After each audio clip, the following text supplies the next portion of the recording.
I was 15 years old.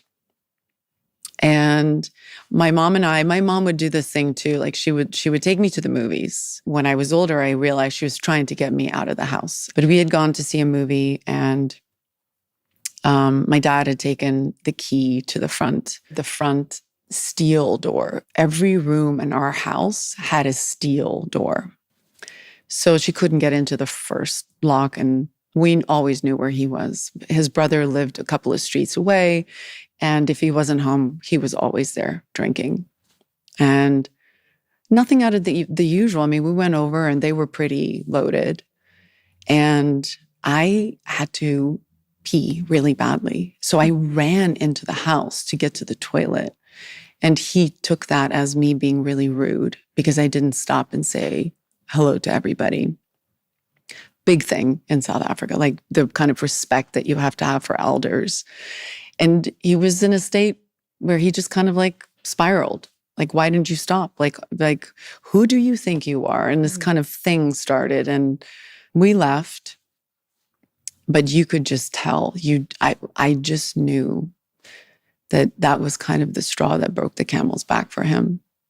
I felt it. I felt like something was different. I sat down with my mom and I said, I think you're right. I think you should separate from him. I had never imagined that those words would come out of my mouth. I knew he was mad at me. So eventually, when he decided to come home, I said to her, please tell him I'm asleep.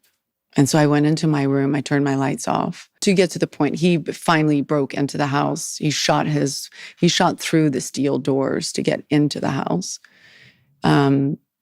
making it very clear that he was going to kill us. And so by the time he broke into the first gate, my mom ran to the safe to get her gun. She came into my bedroom. And this is, again, one of those crazy things. The two of us were holding the door with our bodies because there wasn't a lock on it. And he just stepped back and started shooting through the door. And not one bullet hit us. It's insane when you think about it that way. And my mom followed my father, who was by then opening the safe to get more weapons out, and she shot him. Unfortunately, not an isolated story. You know, these things are prevalent in a lot of families' homes. And I feel like women really get a very, very unfair shake.